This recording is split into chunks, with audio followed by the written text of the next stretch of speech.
politics have hurt the brand of the church. It is scary, it is hard, it is messy, it is riddled with anxiety and perhaps even a great deal of hopelessness. If the church just did their job, right, which is to just proclaim Jesus, there would be no space for us to even engage politically in some of these things. We will do things, perhaps, that could be interpreted as political, right? Like the Salvation Army will feed the poor, but we'll feed the poor because we love Jesus. And that could be considered an act of social justice. But the reason we do that is not because we ascribe to some sort of political belief. We ascribe to a belief that. My guest today is a graduate of Indiana Wesleyan University, and he's the pastor and director of the Salvation Army in Bloomington, Indiana, and Brown County.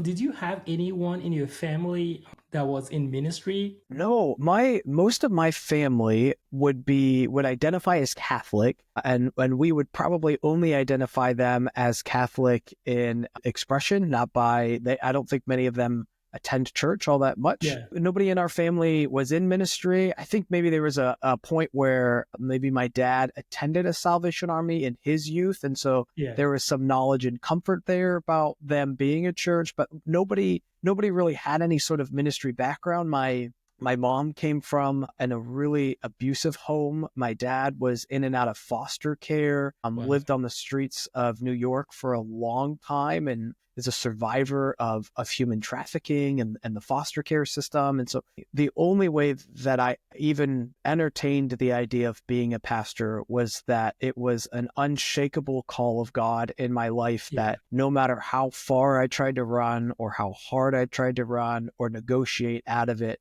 there was just no escaping that this was exactly what God wanted for my life. And I think perhaps then I set a new legacy of pastors and followers of Jesus for my own family that I'll have one day. Yeah.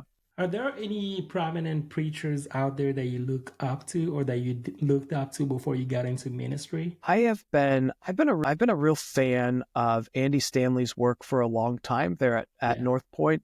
Yep. I think I was in my ministry internship. So in my ministry internship, I listened a lot to Bill Hybels from IHOP and then from International House of Prayer there in Kansas City. Yeah. And from there was introduced to a book, Communicating for a Change, from Andy Stanley, and then fell in love with his preaching style and just his messages. Yeah. For a long time, I was really inspired by the work of Maddie Montgomery, who was a musician at the time in a band called For Today, which is kind of a hard. I've never heard of them. Oh, they're a hardcore heavy metal band. So you gotta be really into like low guitars and similar scream. To the band Korn. Do you know? Yes, kind of. Yes, a bit more screamy perhaps than what Korn would have been. But he went on to plant a church in Nashville called the Altar Fellowship, and I've just really appreciated his heart and passion.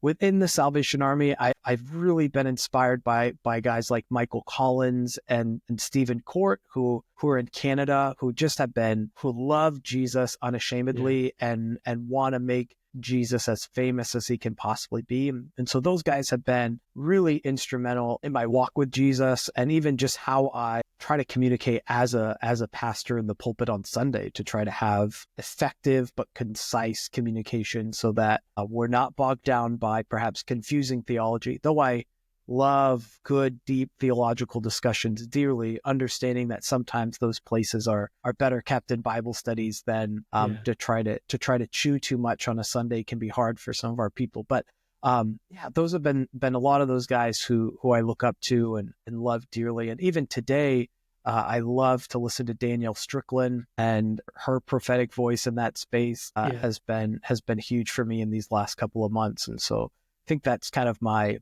arsenal of speakers that I've been looking up to here lately. You were a worship pastor at your college back in 2011, correct? Yeah. What do you think about that experience as a worship pastor made you want to be even more involved in the church and become a full-time pastor? Yeah. So I felt a distinct call on my life in that season that I started to attend the Salvation Army. I think in Yeah. that moment, I began to take my faith really seriously and began to pray and read my Bible a whole lot more, and felt like I could hear God really clearly. And so in that season, Yeah. I think God revealed to me that you will be a pastor in the Salvation Army, that this is the life that I have prepared you for. And it even goes back, I recall this moment when I was living in New Hampshire. Yeah. We visited my grandma's house, and we were spending the night there, and I remember distinctly having this vision of jumping out of a helicopter into foreign soil, which in that vision I knew was still America, and I knew that I wasn't jumping out of a military helicopter, and I wasn't joining the army. That there was just this preparing of my heart even then, before I even intersected with the Salvation Army, that God had placed this calling on my life, that he was, maybe perhaps we call it that prevenient grace, sort of that grace that goes before to tug and to push and to love me into this ministry. And so when I finally embraced the call that God had placed on my life, was in that senior year of high school. And so I had a decision to make. I could either begin to pursue full-time ministry in the Salvation Army, or I could take the college route and do that for a while. And so I went to college to study theater and speech education, really just kind of desperately trying to do anything else but be a pastor in the Salvation Army. As I was there, I got connected with Campus Crusade for Christ, now known as Cru. And I've played guitar my entire life. Some will say that I'm still learning how to sing, but I've been doing that for a long, long time. And so when I finally made a decision, and there's a whole journey in that process as well, to rededicate my life to Jesus in that moment and embrace whatever it is that he would have for Vinyl. I found a home at Cru, and they invited me to be their worship leader for their Tuesday night worship experiences. And so I did that. And then from there, I received an invite to take a ministry internship with a Salvation Army in North Platte, Nebraska, sort of just an email that I received out of the blue. And I knew exactly that that's what I needed to do. It came, there's a whole story there that we'll get into. But when I went to college, I had just decided, I love my dad dearly, and he's come a long way, and we praise God for that. But in that season, his mental health was probably in the worst shape that I'd ever seen it. And I was really convinced any day that I was going to receive a phone call from my mother informing me that my dad he killed himself.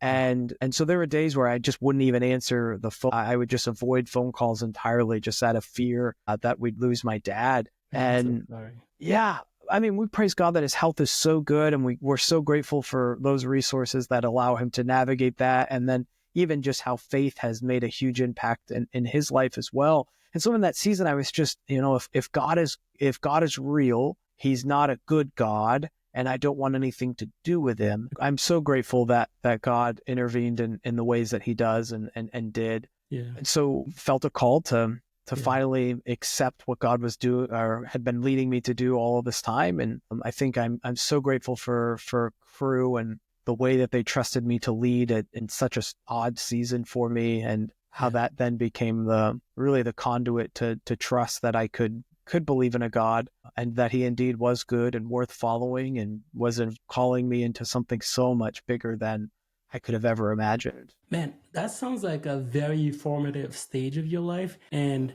I'm actually really jealous, because one of my questions today was going to be, if money wasn't an issue, like if money wasn't a problem at all, what's one thing that you can see yourself doing every single day for the rest of your life and be happy? But it feels like you're already doing something that brings you so much joy, and you're serving a lot of people. And that's so rare, man. I'm so happy for you, and a little jealous. A lot of people don't get to do that, especially at such a young age. Yeah, it is a privilege that is not lost on me, for sure, as I minister with and work with people of all ages who are still trying to figure it out, that I'm grateful for where the journey has taken me. Having dealt with what you dealt with, especially with your father, do you feel like maybe you're able to connect with a lot more people in your congregation and in your community who might be dealing with a lot of mental health related issues that many pastors might not necessarily be familiar with? Yes, I think absolutely. The first church that I had the privilege to pastor was in Madison, Indiana, which is in Southeast Indiana,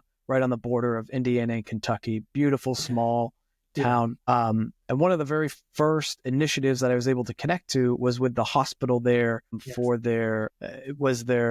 it ultimately ends up being a mental health coalition, but it's a Jefferson County Suicide Prevention Coalition. And I think I formed such a passion for suicide intervention because of my experience. When we got there, we had moved to Madison, my wife and I, in 2015. In 2014, an article had come out from Time magazine about a county just connected to us called Scott County, about ultimately it was an opioid epidemic happening in Scott County, but was really just the tip of the iceberg for what was happening in Southern Indiana. And what we were seeing as a result of that was this huge rate of suicide amongst high schoolers in our community. And we needed to do something to intervene on their behalf. And so because of that, we were able to get resourced with all sorts of suicide intervention trainings. And I definitely believe that it's because of my background and experience that I'm comfortable having the conversation, that I understand how valuable and necessary the conversation is. That I do think I sit in a point of privilege and opportunity to be able to navigate those conversations with people. And as the Salvation Army, we are constantly interacting with people who are at their rock bottom, who are at their very lowest moments in life, and to not be afraid to ask really difficult questions of people who are in these really difficult states, I think only was possible because I've lived it. And so I'm not trying to imagine what people may feel like, that I have, at least in some way, a true sense of the pain that they're feeling. Wow, that was so interesting. You know what else is very interesting? My Stand store. In my Stand store, you can find really important documents and free resources that can help you go beyond as a pastor and ministry leader. We have our pastor toolkit. This toolkit contains a lot of sermon templates, study guides, and ministry resources to help you jumpstart your calling. And here's the best part. You can find a free playlist that I have in that Stand store with some of my favorite sermons ever from some of my favorite preachers in the world. And it's free. You can grab it today. You can grab it right now. Last but not least, in my Stand store, you'll be able to book a one-on-one call with me if you're thinking about starting a podcast, so that I can show you all the different gear that I've been using and also show you what the affordable options are and even teach you how to set that up and use it properly. You see, I've had to watch a lot of tutorials to know how all this equipment works, and I want to make it easy for the next person out there. So if you can borrow a couple minutes of mine and just save yourself a lot of headache later on down the road, I want to be able to help you do that. So book a call and let's have a one-on-one meeting, and let me show you all the gear that I've been using, show you how to set it up, and also make sure that you're not spending your money buying things that you don't need or that won't last. All right, that's it for now. I'll let you get back to that conversation. Given your experience and everything you've gone through over the last couple of years, how do you think your understanding of that calling to be a pastor has evolved? That's a great question. I think my understanding of being called to be a pastor is certainly, I think I'm certainly more humbled by it than I was at that young age. I think I had a really glorified view of what it meant to be a pastor, and maybe even a really narrow understanding of what a pastor did and the weight that they often have to carry, and how isolating at times it can feel. And so I think as I've progressed in ministry, I think I've grown to be far more gracious with people, and really have come to understand the value of needing to be in community isn't just this idea that we present on Sunday, but it's even the need for me to have people outside of my church context who I can be with and share with, and who are willing to hold me up, because it is not fair. Yeah. For me to ask my family to sort of bear some of the burdens of pastoral ministry. I think I'm also in another really unique position that my wife, Brenna, with me, that we share Oh, in that's this awesome. ministry Yeah. together, that the Salvation Army has always had a very egalitarian view of the scriptures and of ministry. And so that has also been a huge blessing. I think that maybe other pastors whose That's not true in a lot of spouse isn't churches and sharing it. denominations. Yeah. Yeah. Yeah. So we get to share some of that together, but also then there's a need for us to separate when we come home, right? That we can't be working all of the time together. And so learning how to protect our time as something that's precious Yeah. and needs to be cherished has been really important, and it's grown over the years. I also think my being called into the Salvation Army, our Sunday congregations tend to be small. Right? So I pastor two churches, one here in Bloomington and another in Nashville, Indiana, just about a half an hour from here. And our congregation here in Bloomington on Sunday is small, anywhere between 15 to 20 people on a Sunday. In Nashville, we can be up to 45 to 50. So we're smaller congregations, but yet Yeah. But that still comes with its own challenges. comes with its own challenges. Yeah. But then I have all of these people who are coming into my facility every single day for services, whether it's food pantry, whether it's a hot meal, emergency financial assistance. And it can be really easy to turn off sort of that pastoral mind of like, I pastor a church on Sunday, and then I'm an executive CEO, director of business leader. on Yeah. Monday. But the reality is that I'm pastor Sunday through Sunday, right? That every day of the week, that everybody who steps into my facility is a member of Yeah. my congregation, whether or not they come on Sunday or not. And certainly some of the roles and expectations that come with being the Salvation Army are a bit different than maybe a different mainline denomination or whatever that might look like. But really understanding as a pastor that I have to love my community as well as I do on Monday, as I do on Sunday, and that the John Wesley, right? The world is my parish. Yeah. I believe that so deeply, that every single person who steps foot in my building, whether they come into my chapel or not, are a member of my congregation, and that they deserve a great deal of pastoral care as a result of that. Yeah. So what do you think some of the things that the church could be doing differently to reach a younger generation are out there? And also, what are certain other struggles that the capital C church is dealing with in the United States that you think we should be focusing a little more on? The Salvation Army has this really excellent partnership with Think Orange, or the Orange Group, or the I Rethink love Think Group. Orange. Yeah. Yes, yeah.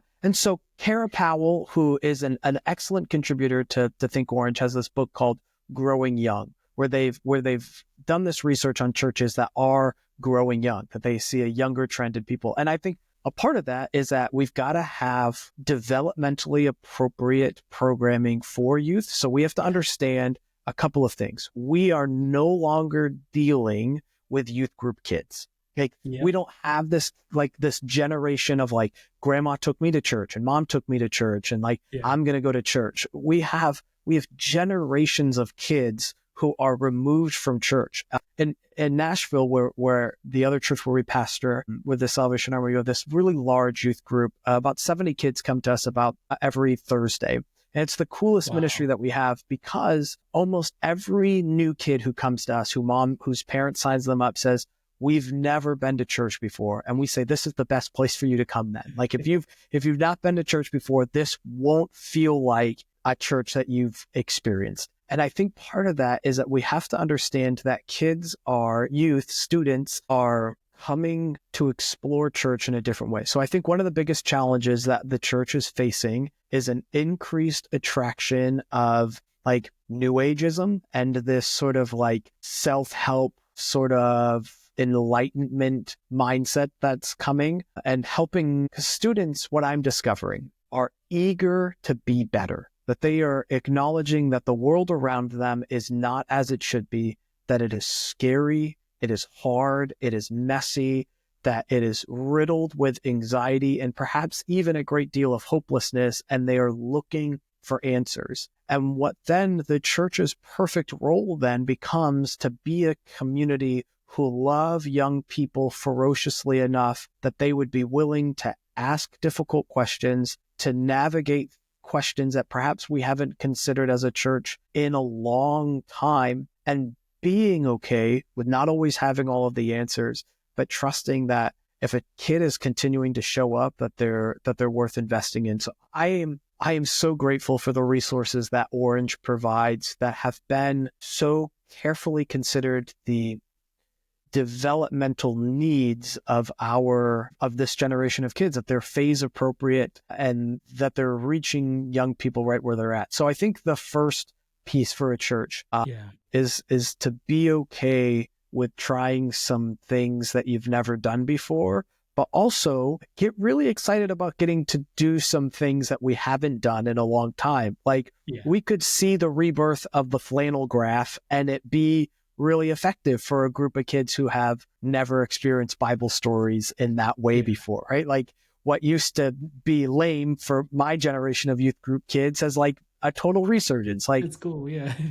Kids. I was just following a TikTok the other day where these group of kids were building puppets. I'm like, puppets? Like, what we're doing? Like, we don't do puppets, but like they're just, because they haven't been to youth group, because they haven't done all these normal youth group things, these things that you just kind of, maybe perhaps we've taken for granted, now are new experiences to young people. And so how can we capitalize on gospel opportunities in that way? Our young people they need adults to show up and to not be afraid to have those conversations with them. The Search Institute has done a great project called the 40 Developmental Assets, which are these 40 assets that young people need in order to progress into the most successful adults that they could possibly be. And one of those key assets is that they have an adult in their life outside of their family structure who they know cares about them and loves them. There's no greater opportunity than for the church to be that asset builder for young people, because we should be full of adults who love and care for young people. We have been so focused on church growth, little c, right? That like, I want my church to be as big as I possibly can. And that was a sign of like kingdom success, that then when we see another youth group doing really well or another church in our community doing well, we become competitive and we compare, and then it just becomes wicked. And really, I would love to see the shift in the church become that we just want to see the kingdom of God grow. And that if that means that the church across the street from me is more effective in reaching this population of people than what mine is, but that we can come together and ensure that our whole community comes to know the saving grace of Jesus Christ, like that's way better than if I can boast big stats on Sundays. And I think that was where the church was most effective in years past. Like the country church existed so that it could gospelize that portion of its community, that we acknowledge that not every church can reach every person. And the internet certainly changed a lot of that for us for the better or maybe for the worse. But certainly these conversations couldn't happen without the gift of technology. But I do think that a major shift within the church philosophy, which is against really American culture, is that the best thing we can do is to not grow the little C church, but ensure that the big C church is growing, and that where it is being successful, we can do all we can to support and champion that successful work without getting caught up in our own desire to see our church be just as big or bigger. How would you say you navigate criticism, both from the church community, but also from the broader community? I think the Salvation Army, it has certainly come under a lot of criticism over the last couple of years. I mean, there's a long time where those in the LGBTQ plus community felt like we were discriminating against them. And then here recently, there was those in the conservative community that felt like we were discriminating against them, which probably means we're like right where we're supposed to be. But Reggie Joyner from Orange said that proximity changes perspective. And so anytime that's so true. I love that. And so anytime we face criticism, what I have made an attempt to do wherever I can is invite people to get closer, is to see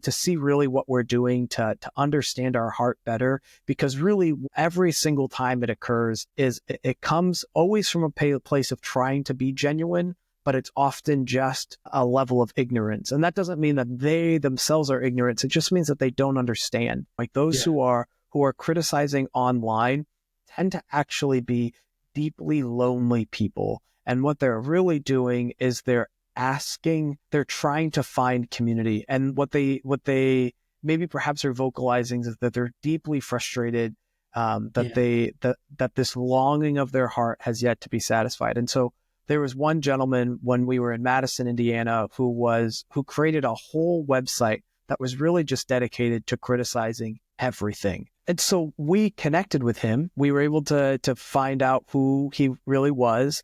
And I invited him out to lunch, and he was gracious to go to lunch with me. And then through lunch, we were able to invite him back to the building.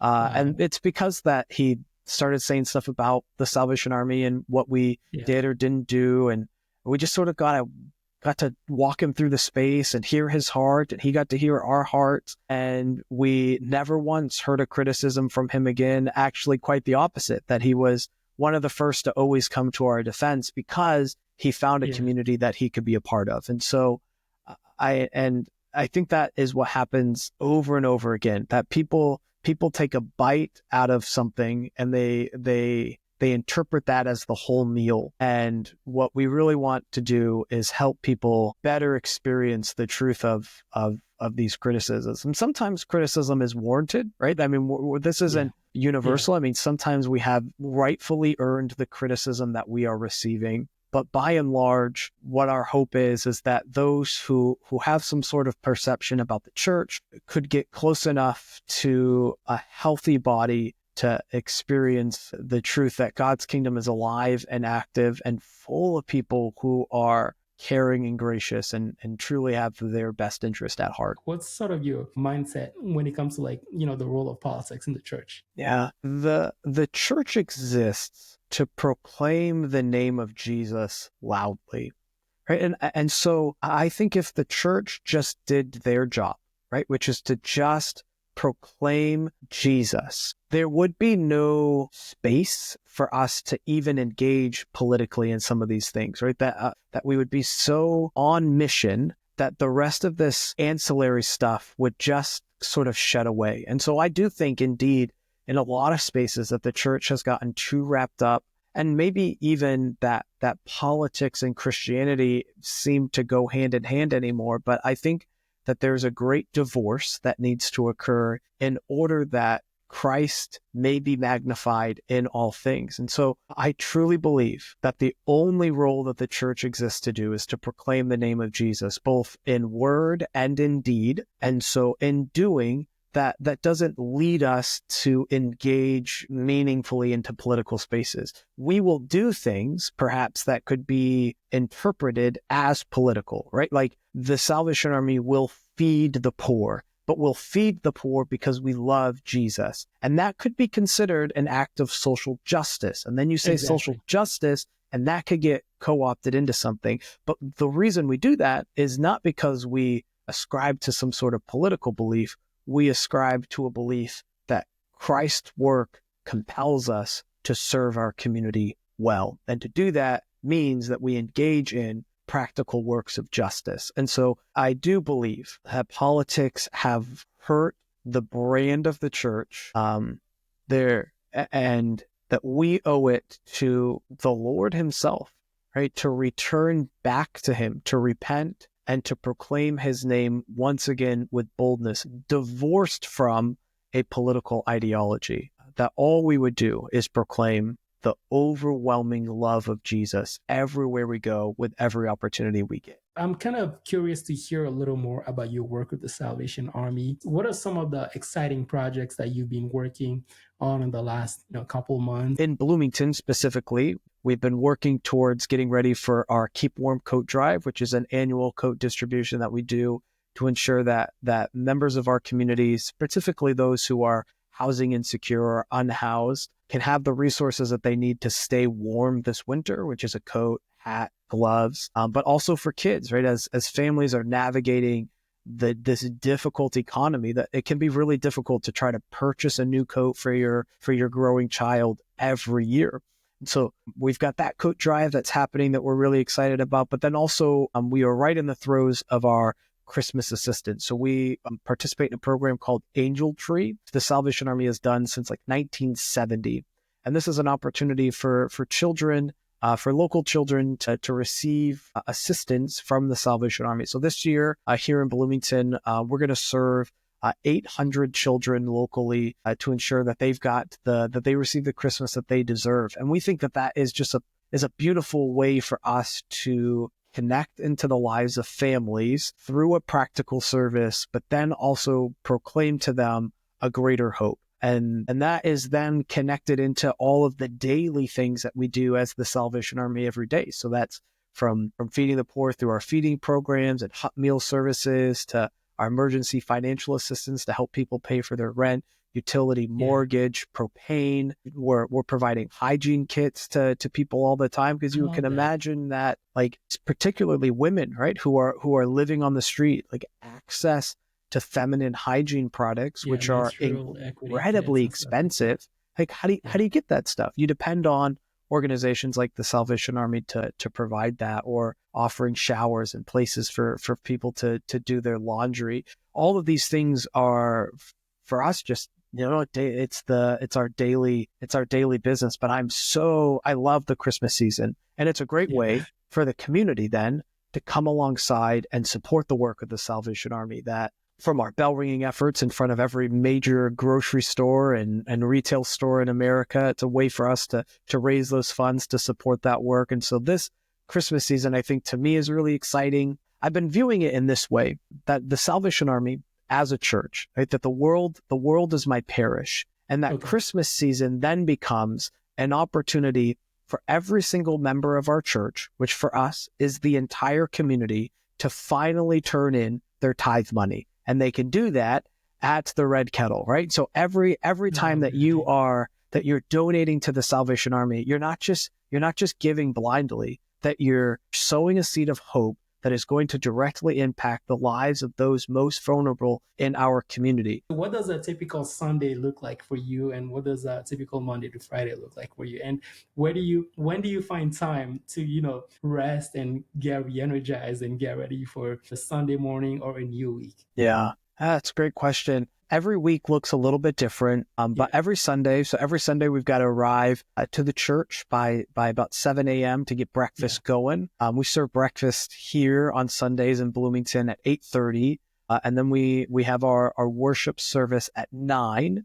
Because our congregation is small and new to faith, what we've done is we've stepped aside from doing the sermon. I've been doing Bible studies there on Sunday, and so we've been slow walking through the book of Acts and discovering how the experiences of the early church directly apply to our experiences today, and how those can mold and shape us into being better followers of Jesus. And so it's been a great time of learning from the Bible and learning with each other. And then wife and I are in the car by 10:20 to head to our second church in Nashville, Indiana, by 11 o'clock for that service. And so we're so grateful for that congregation who gets lights turned on and gets everything fired up. There's been these last couple of weeks, conversation has been so good in Bloomington that we've shown up late to our second church there in Brown County. So we get there, and that's kind of a typical worship service with the full band and sermon, and that's been really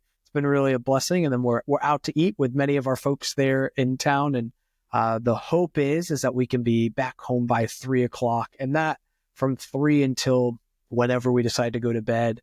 We're pretty early birds, so we usually are in bed by 10, but that's kind of our time to just rest, right? We try to not turn the TV on. We just sit and enjoy each other's company. We talk about the week, maybe read a bit, but just kind of enjoy that moment to rest and relax and recoup there on Sundays. And then Monday morning, we start right into it here in the office in Bloomington, where we're answering emails, perhaps getting some bills paid and a deposit made. Mondays tend to be a really great time to fit in some community meetings. I'm also the chair of our local community organizations active in disaster. So a big part of what the Salvation Army does is disaster work. And so I sit as the chair of that committee here. And so we meet on Mondays for that. And so I'm organizing that committee, making sure people are as disaster ready as they can be here in our community and continuing to build resilience in that way. Tuesday can be a lot of the same. Tuesdays when we have food pantry here in Brown County. It's one of our food pantry days. And so folks are coming in. And so I'm trying to be out in the lobby, interacting with, talking with, offering prayer, while also getting some stuff done. Wednesdays tend to be about when we begin to do some scripture study and begin to write my sermon a bit more. Of course, always studying as much as I love to read. I'm a ferocious reader. Thursdays, then we finally get to make our way back to Nashville, Indiana, where we meet with our staff there, kind of have a quick check-in. And then we've got our teenagers, 6th through 12th grade, will come immediately after school. And we're about a block away from the middle school and high school. So they'll walk right to us.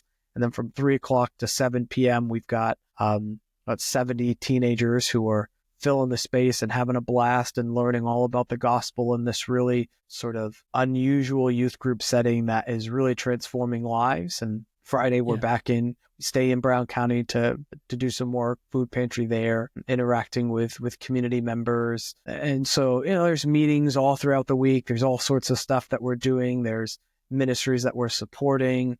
Each week can look a little different depending on its schedule, but by and large, it's sort of kind of what our schedule looks like, splitting our time between two different communities and trying all we can to make sure that we're effectively administering the mission of the Salvation Army in our little part of the world. How do you even begin to put a sermon together from beginning to end? Absolutely. So we plan our preaching calendar, my wife and I, about a year in advance, and so we try to take some time right after this whole Christmas season of angel tree and bell ringing and nonstop fun, nonstop.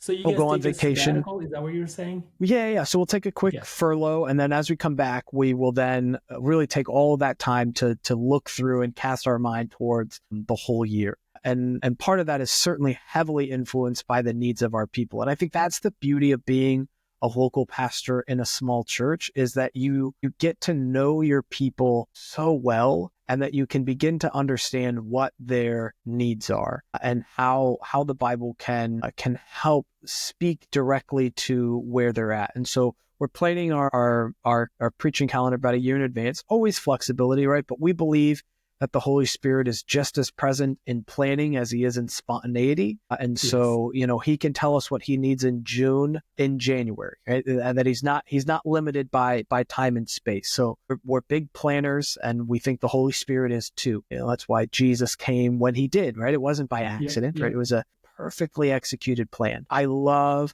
Logos Bible software. And so that's been a lot of what we're using. So all of our commentaries anymore are all digital. And so once we've decided our plan, we begin then to study through those commentaries or read some books that are applicable to that. So here in Brown County, we've been working through the doctrines of the Salvation Army, trying to help people better connect how our doctrinal beliefs our orthodox will produce in us an orthocardia, which should then produce in us an orthopraxy. So right belief produce a right heart, which should then manifest a right practice, and that how our doctrine as a church is sort of our guide rails for how that happens. And so we've been working through that. And so a book that's been super helpful to me, whose author's name I struggle to pronounce, so I won't try, but the title of the book is called The Psychology of the Fruit of the Spirit. And so this idea of how does modern psychology and the studies that have occurred there, how does that correlate and help us to better foster the fruit of the Spirit, and how doesn't it, right? How are they both in opposition and in concert with one another? And so that's been the book that I've been slow walking through right now. been a big fan for many years of the Bible Project. It is an attempt to make the Bible more accessible to every level of reader. So they've done a really great job of creating physical materials, but also digital materials that help summarize books of the Bible, concepts within the Bible. These are two deep biblical scholars who are helping us really expand our view of what the Bible is telling us, but yet still in an orthodox manner, right? Because there's many in that academic space who are helping us to better understand the Bible, but only in a way that is a historical textbook or maybe a non-historical textbook, where the Bible Project is still helping us to see that the Bible is a deeply theological book, but it is also a deeply historical book, and that both things happen simultaneously and are necessary for us to fully understand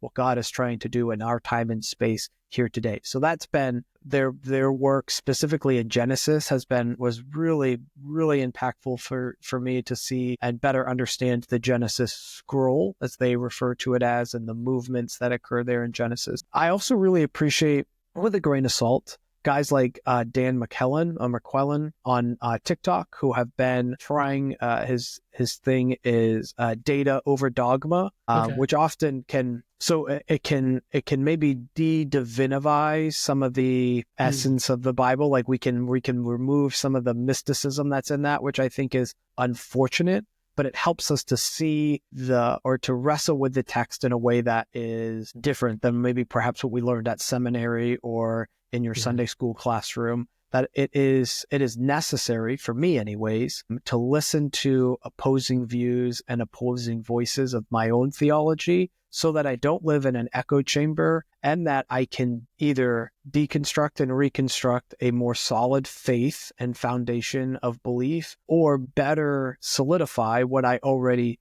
have believed about these topics. And so there's a number of resources that I like to pull to that help me do that. One of which is a show on YouTube called The Atheist Church Audit, where he takes a really honest view of different churches and their his experience in their worship services, which is a really kind of nice, humbling view to kind of view my church with a new set of eyes, and what impression am I giving to those who have never stepped foot or have the same sort of belief system as I do. What are they experiencing when they step into my church for the first time? So those things have all really influenced the sermon writing process as much as they can. What would you say was the best part of seminary for you? I mean, I loved the academic rigor of it all, and just like exploring the Bible as an academic text, and just the challenging nature of, you're not just reading it as a devotional book. You're not just necessarily reading it as to write your sermon, but like to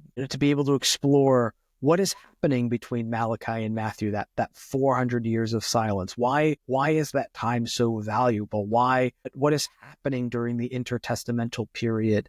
To see or to wrestle with perhaps some of the first time with some textual criticism about, who wrote the Pentateuch, or maybe who didn't write the Pentateuch, or who wrote all of the Pauline epistles, or who didn't write all of the Pauline epistles. To be able to wrestle with these questions in an academic space, and to be able to get the answer wrong without causing harm to those who perhaps you're wrestling with, right? Because you can't openly wrestle in a pulpit with some of these questions without causing your people to stumble greatly because of it, right? That a lot of their faith is hinged upon all of these things being exactly the way that they've always believed them to be. And so seminary then becomes a place for us to wrestle with some of these things in a safe space, to become academically stronger, to become wiser in the academic side of the Bible, while also being prepared to lead a local church well. So for me, I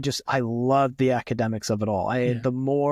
Because I am not the smartest guy in the room, and I'm grateful for that over and over again. And so I'm always grateful when the smartest guy in the room is willing to let me take a peek under the hood and get a glimpse into how he's thinking or how she's thinking, and begin to shape a new theological foundation from that. Is there a Bible verse that you would say has been super important in your personal life that you tend to go back to not just during bad times, but also throughout good times. Yeah. For me, it's Colossians 3:2, to set your mind on things above, right? Mm. That it's this constant reminder to fix my posture differently, Yeah. to be able to see the work of God happening all around us. And I think as the Salvation Army, as a pastor in the Salvation Army, we see so many miracles occur over and over and over again that for us, we could just say, well, that's just the system working, or that's just finances falling into place. I think over and over again, it's God revealing